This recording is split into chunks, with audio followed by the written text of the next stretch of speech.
오늘의 말씀은 마태복음 1장 18절에서 25절까지입니다. 예수 그리스도의 나심은 이러하니라. 그의 어머니 마리아가 요셉과 약혼하고 동거하기 전에 성령으로 잉태된 것이 나타났더니 그의 남편 요셉은 의로운 사람이라 그를 드러내지 아니하고 가만히 끊고자 하여 이 일을 생각할 때에 주의 사자가 현몽하여 이르되 다윗의 자손 요셉아 내 아내 마리아 데려오기를 무서워하지 말라. 그에게 잉태된 자는 성령으로 된 것이라.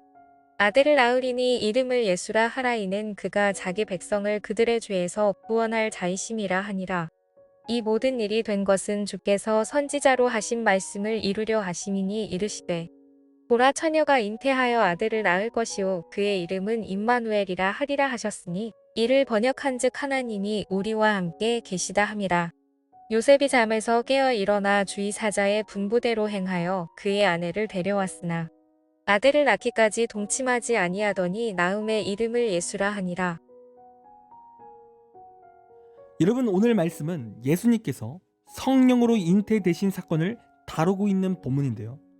여러분, 오늘 본문 18절 말씀을 보면 마리아와 요셉이 약혼을 했다라고 그렇게 기록하고 있습니다. 여러분, 여기서 약혼이라는 것은 우리가 알고 있는 일반적인 개념의 약혼이 아닌 거예요. 여러분, 일반적으로 우리가 알고 있는 약혼의 개념이 무엇입니까? 이 약혼은 약속이에요. 그런데 이 약속은 언제든지 파기가 될 수 있는 그러한 약속인 거죠. 그리고 이러한 약속을 어긴다고 할지라도 법적으로 또한 사회적으로 문제가 될 것이 없는 것이 우리가 알고 있는 일반적인 약혼인 거예요. 그런데 당시 유대 사회에 있어서 이 약혼이라는 개념은 실제적인 결혼을 말하는 겁니다. 그러니까 법적으로 또한 사회적으로 둘이 이미 부부가 되었음을 선언하는 것이 이러한 약혼이라는 거죠. 그러나 이 둘이 약혼을 했다 할지라도 이 둘은 곧바로 함께 같이 살아가는 것이 아닙니다. 그렇게 약혼을 한 순간 신랑은 이제 1년간 함께할 신혼집을 짓기 시작하는 거예요. 그리고 그 신혼집이 준비된 순간 그때 이 신랑은 그 신부를 데리러 가는 거죠. 신부의 집에 찾아가 그 신부를 데리러 가는 거예요. 그리고 그때 그 둘은 완전한 결혼이다 라고 그렇게 말을 한다는 거예요. 그러니까 이 부부의 관계는 약혼을 한 순간부터 이미 부부의 관계라는 거예요. 그래서 이 약혼을 한다는 것은 깨어지지 않는 관계를 말하는 겁니다. 여러분, 그런데 오늘 본문을 보면 예수님의 육신의 부모라고 할 수 있는 마리아와 요셉이 약혼을 했다라는 거예요. 그러니까 이 둘은 법적인 부부인 거예요. 그런데 오늘 말씀에 뭐라고 말하고 있습니까? 둘이 동거하기 전에 아이가 생겼다는 거예요. 그러니까 앞서 말씀드린 대로 신랑이 1년 남짓 세월 동안 집을 구하는 그 기간에 그 둘은 동침하지도 않았는데 지금 아이가 생겼다는 거예요. 여러분, 구체적으로 말해 지금 이 상황은 마리아가 불륜을 저질렀다라고 생각할 수 있는 상황이라는 거예요.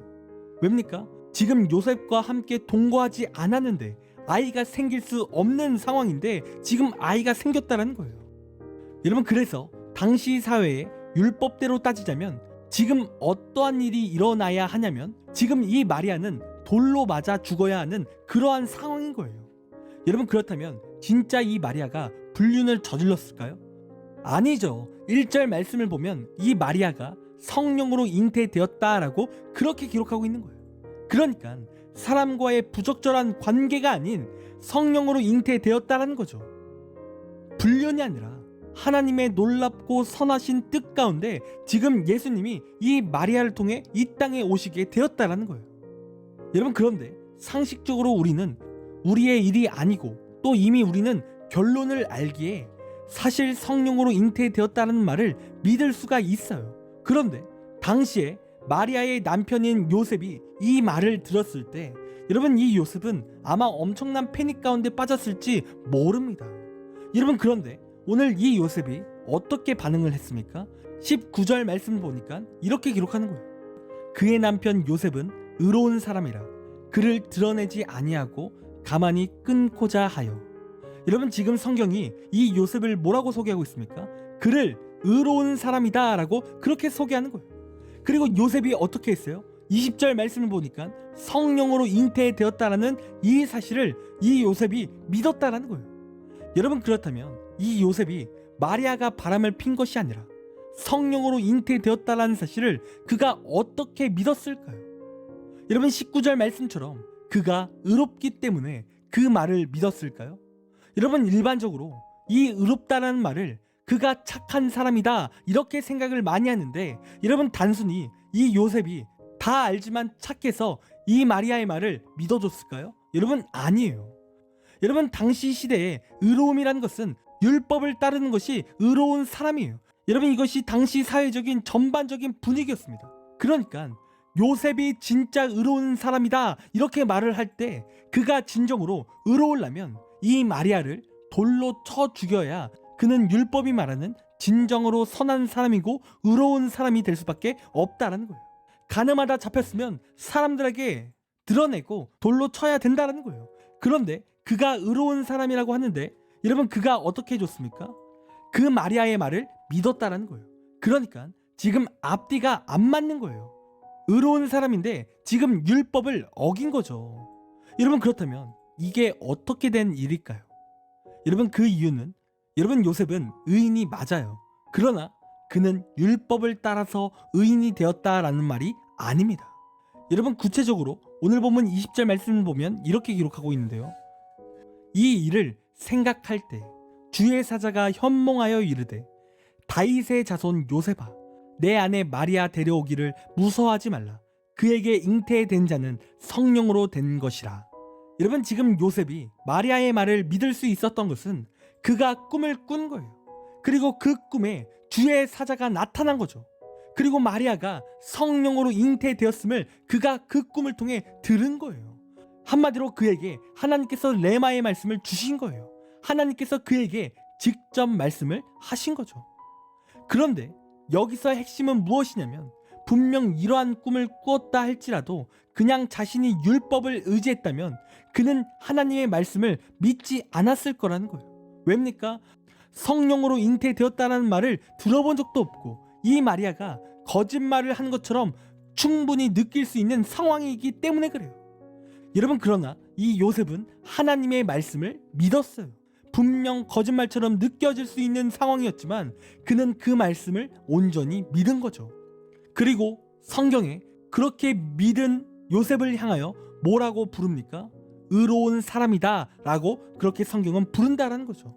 즉 그가 착한 성품 때문에 또한 그가 율법이라는 법을 잘 지켜서 그가 의인이 된 것이 아니라 그는 하나님 말씀을 듣고 그 하나님 말씀에 반응하며 살았기 때문에 하나님께서 그를 향하여 의로운 사람이다 라고 그렇게 말씀을 하신다라는 거예요. 여러분 성경을 보면요 노아가 나옵니다. 여러분 이 노아도 성경을 보면 하나님께서 그를 의롭다라고 그렇게 칭해 주십니다. 그리고 노아가 의로운 사람이라고 칭함을 받을 때 그가 율법을 잘 지켜서가 아니라 그가 착해서가 아니라 그도 하나님 말씀에 반응하며 살았기 때문에 그를 의로운 사람이다 라고 그렇게 말씀하신다라는 거예요. 여러분 노아는요 당대의 모든 사람들이 시집가고 장가가며 타락할 때 이 노아만이 하나님 안에서 살았던 사람이에요. 하나님의 말씀을 의지했죠. 그래서 노아는 믿음으로 방주를 지은 거예요. 여러분 그리고 우리가 기억해야 될 사실이 한 가지가 있는데 여러분 이 땅 가운데 사실 의인은 존재하지 않습니다. 여러분 이 땅 가운데 모든 사람이 다 죄인이에요. 그런데 우리의 하나님께서는 이러한 우리를 향하여 의롭다라고 그렇게 칭하시는 은혜를 주신다라는 거예요.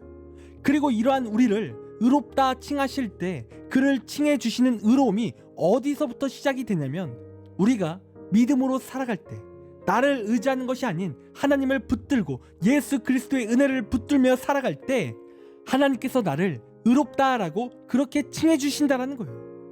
그래서 오늘 요셉도 보면 그가 의로웠던 이유는 하나님의 말씀을 믿은 거예요. 그는 믿음으로 의롭다라고 그렇게 칭함을 받은 거예요. 여러분 우리의 인생도 마찬가지입니다. 여러분 천국이라는 나라는 의인이 가는 나라예요. 여러분 그리고 우리는 절대로 의인이 될 수 없다라는 거죠. 그러나 우리가 의인이 되기 위해서는 예수 그리스도를 믿는 믿음에서 우리가 의롭다 칭해 주시는 은혜가 임하는 거예요. 즉 우리가 하나님 안에서 믿음을 붙들고 산다면 우리는 천국 백성이 되는 거죠. 여러분 의로움이란 내가 얼마나 착한 일을 많이 해야 의로워지는 것이 아닙니다. 의로움이란 내가 얼마나 봉사를 많이 하는 것도 아닌 거예요. 여러분, 의로움이란 내가 예수 그리스도를 믿는 믿음에서 시작이 되는 겁니다. 믿는 믿음, 그 하나님의 말씀을 믿고 따르는 데서부터 의로움이 시작된다라는 거예요. 여러분, 이 시간 우리가 예수 그리스도를 이 시간 믿길 원합니다. 그 하나님 말씀을 의지하길 원해요. 여러분, 이 시간 여러분은 지금 무엇을 믿으며 사십니까? 여러분, 이 시간 우리가 예수 그리스도를 믿기 원합니다. 다른 것이 아니라 오직 하나님 말씀을 의지하며 예수 그리스도를 의지하는 우리의 삶이 되길 간절히 원해요. 아무리 내 상식과 맞지 않을지라도 언제나 우리는 하나님의 말씀이 임한다면 그 말씀을 믿어야 되는 거예요. 예수 그리스도를 통해 내 삶이 복되어질 것을 우리가 믿어야 한다는 거죠. 그리고 우리가 그렇게 믿을 때 하나님께서 우리에게 은혜 주시고 우리를 천국 백성 삼아 주시는 겁니다. 그리고 우리가 놀라운 하나님의 복 가운데 살아가게 되어 있는 겁니다. 여러분, 그러므로 이 시간 믿으시길 간절히 원합니다. 여러분, 믿음은 능력의 시작입니다. 여러분, 믿는다면 능치 못할 일이 없는 거예요.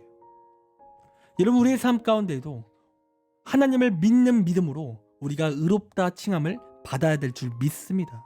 우리가 그렇게 의로움 가운데 살아갈 때 하나님께서는 우리에게 놀라운 복을 허락하시고 우리를 지켜주십니다. 여러분, 그러므로 이 시간 믿으십시오. 여러분, 믿음을 붙들기 원합니다. 그리고 의롭다 칭함을 받는 우리의 귀한 삶이 되길 간절히 원합니다. 기도하겠습니다.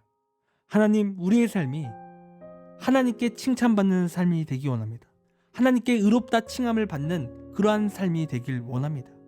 하나님, 함께하여 주셔서 우리에게 믿음을 더하여 주시고 하나님 능력을 더하여 주셔서 온전히 주님 말씀을 의지하게 하시고 뜻 가운데 살아갈 수 있도록 인도하여 주시옵소서. 그리하여 하나님께서 지켜주시는 복과 또한 우리를 천국 백성 삼아주시는 그러한 놀라운 은혜 가운데 우리가 살아갈 수 있도록 인도하여 주시옵소서. 하나님, 오늘 하루도 우리를 지키시고 보호하여 주옵소서. 감사합니다. 사랑이 많으신 예수님의 이름으로 기도드립니다. 아멘.